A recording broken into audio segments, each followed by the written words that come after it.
Welcome back. Today's video is the newest purchase, which is the Hornby Class 31 in Railfreight. I bought this a couple of days ago at my local shop. £66. It's interesting to note that I've seen it online for about £80, but don't necessarily assume that you can buy locos and other railway items cheaper online. You can in the shops. A lot of stuff you can buy cheaper online, but not necessarily this sort of stuff. So always check out your local model shops. First thing to notice, I'll pull out the picture card, which is oddly, I don't know why they bother with these, because you can see the logo through the transparent plastic, so why bother having a card? There's a note on here that says model may differ from that illustrated, and you can see that it certainly does. The grey of the roof and body is much darker. The yellow of the cabs is a darker, warmer yellow, and the red on the chassis down here on the body is more of a maroon than a basic red. None of that's a problem for me. I actually like this colour scheme, but if you've just seen the brochures and advertisements and seen pictures on the internet, you might be disappointed, so be aware that it's not the same as the image.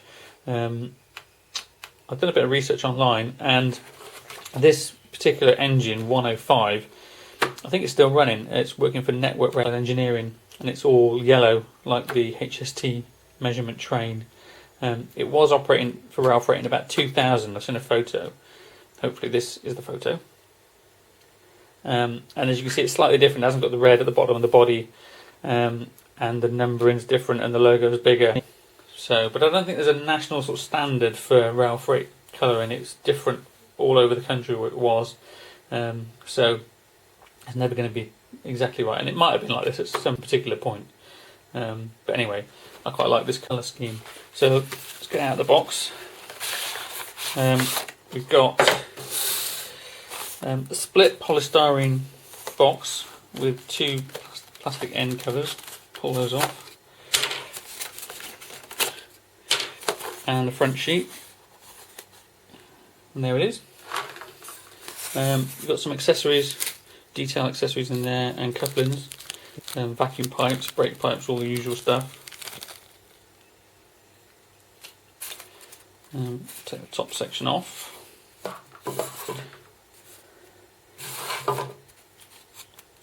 And there we go. First thing, it's quite heavy, similar sort of weight to the Class 47 from Bachmann that I've also reviewed. First thing you notice is the detail. The detail is really, really fantastic. We've got things like the handles for the panels in the roof. We've got the fan. It's actually a working fan. You can see it running here.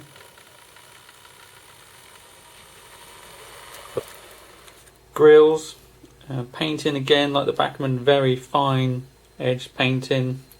Nice label there showing Railfreight. Interestingly, all the doors actually open.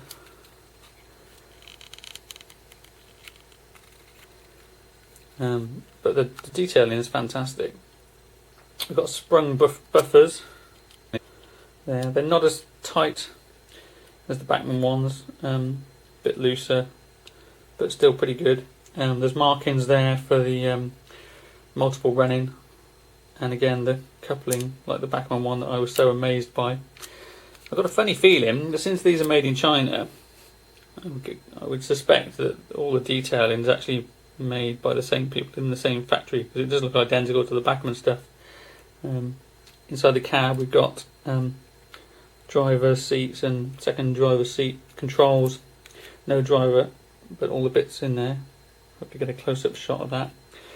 Letter in there, labelling for the loco under a magnifying glass. That's all detailed, same as the warnings for overhead power.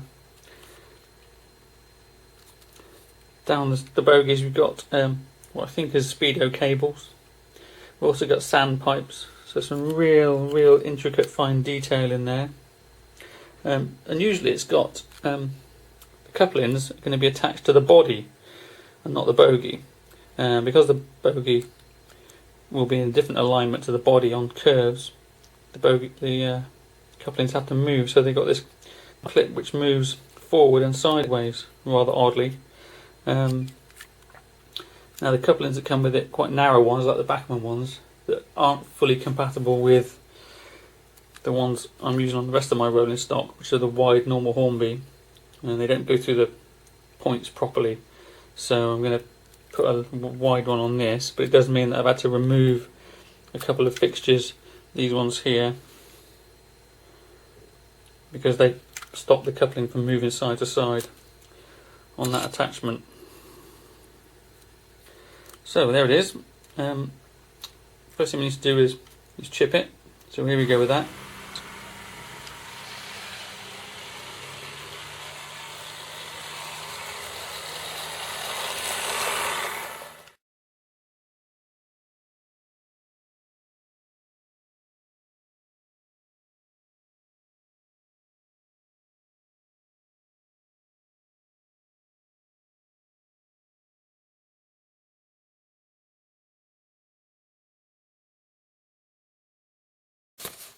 One thing I do like about this, which you didn't get with the Bachmann, was you've got instructions about the accessories, where they go. Whereas the Bachmann, I was relying on photos from the internet.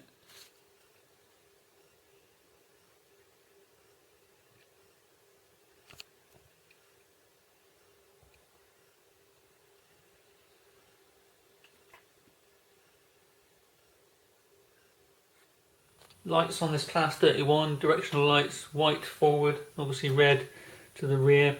No cab lights. I think if I had the choice, I'd rather have cab lights than opening doors, because doors you can't really do much with while you're running, but cab lights you can turn on and off as you stop in at stations and operate in. Class 31's slowest speed on Hornby Select. Very smooth indeed.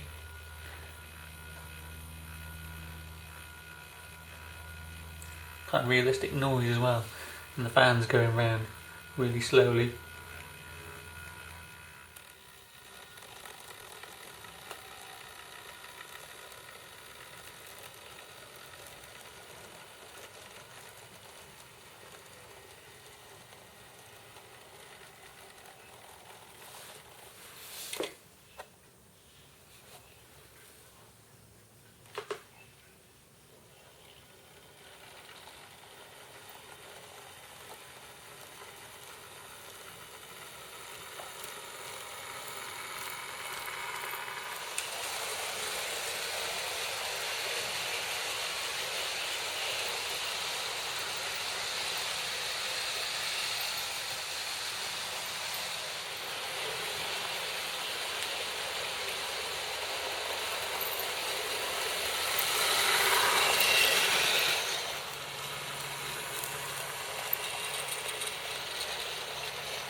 In summary, it's a lovely little model, very detailed, runs very smoothly and ideal for pulling my mixed freight trains.